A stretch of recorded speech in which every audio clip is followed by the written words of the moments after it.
างเขาวังคืนน้ำจองหาเป็นก็น่าไหลไปเขาแสนเลยก็ยังมาถึง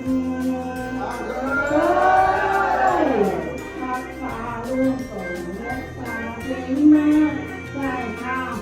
กินก้อนกับเดินจันเขาก็มาฮักแต่ไอ้ลุงป่าโกกิน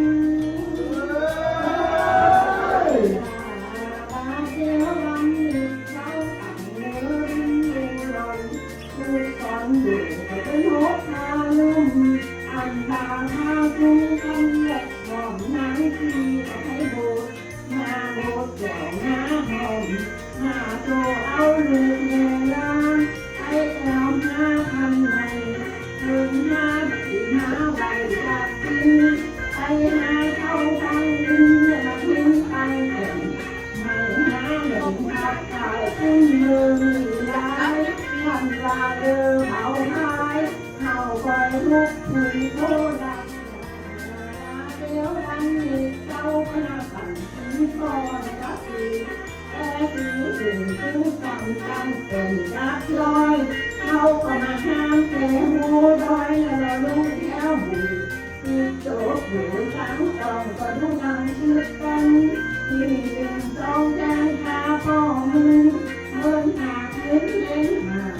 บุกป่าหลาที่กองก็ทิ้งเตียวก็แล้วเป็นห้ามแล้วหลับน้าวางแล้วก็รอตาพอยืนก็มาให้ตาอาที่เจ้าวันดูดูตามไปหาทำไมน้าแววเป็นไหมงาม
ดอกเพื่อนเพื่อนก็เป็นดอกหวานใบดอกเพื่อนนายก็เป็นดอกบานเดียวดอกเพื่อนเดียวก็เป็นดอกเกี้ยมา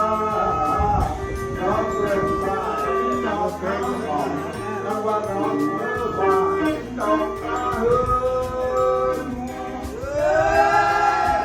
โยงอ่อนดอกต่อก็เป็นดอกทักกดดอกกดงอกกดนะเป็นว่าเป็นดอกต่างดอกต่างน้ำก็เป็นดอกก้อนนาเลยเป็นดอกเบิ้งเบิ้งเป็นดอกพักกับเกิดจากไอ้น้ำวันหน่อยจิตโยคุณยาไก่ปลูกแป้งต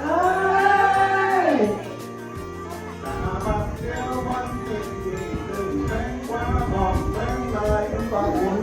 ดอกน้ำคลองแจ่มไม่จำก็เป็นดอกหัวเกลือดอกไม้เนื้อเป็นดอกแก้มดอกเล่าโยงหอมดอกต่อก็เป็นดอกพันต้นดอกกุดงกกุดนักดอกเบิ้งลบทิ้งดอกผ่าเสือดอกเบือไว้เบิ้งดวงดีกระโดดดอกเลืองดอกจันทร์อยู่จันทร์ปุ่งก็เป็นดอกแคมเราดอกจันทร์เมาก็เป็นดอกเกลือป่าดอกจากโยนาก็เป็นดอกมอนโหระที่เอ่ยวันดวงเด้งโหดอกต่อดอกมะหอกก็เป็นดอกคำมาเน่ดอกตั้งแต่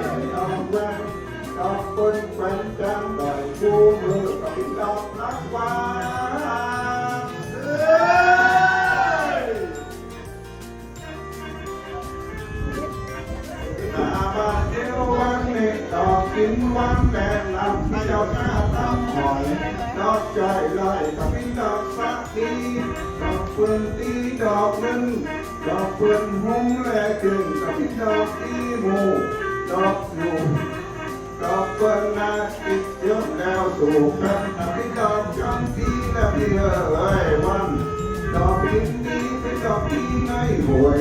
ถ้าดอกพูดที่ไก่เบื้องฟ้ามีเสือไม่อายุเอาว่าดอกนี้โน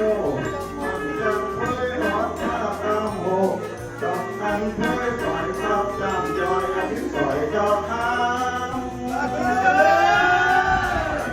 ดอกนั้นเขาจำดำดอกมันดอกจันทร์หวังคือไม่พิศริ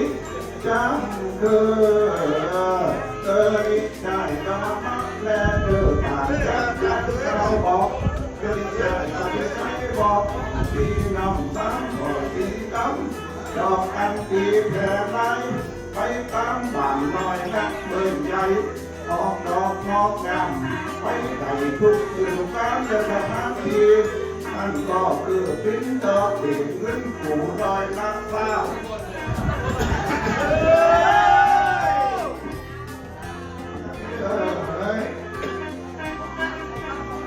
ถ้ากันอย่างนี้แล้วบอกกันที่ห้องหลอกก็จู่เฮ้ยแต่พี่เฮ้ยฟังหน้าเรื่องบริการยกสู่น้อยว่าจนถึงโคราชโคราชเป็นไทยลาวรันดอกขอตัวผิวขาวใสหายพยาไว้ฟังดีการตีลาปิ้นลือก่อนคำหักปีก็ไปว่าเส้นใดปีเดียวเส้นปิ้นมีเต็มใจนี่เฮ้ยนางก็ที่ขอพิมพ์คุณหอบโลเอาปืนตั้งเข่าล้มเสว่าอายก็คอยลุกเมื่อเจ้าลาพิมพ์น้องก็ที่หลุดมาอ่อนใจก็ที่หลุดมาลาจนว่าใจใจได้ยินฟ้าต้นมือก็พิมพ์ด่านทำหักก่อนลืมลาน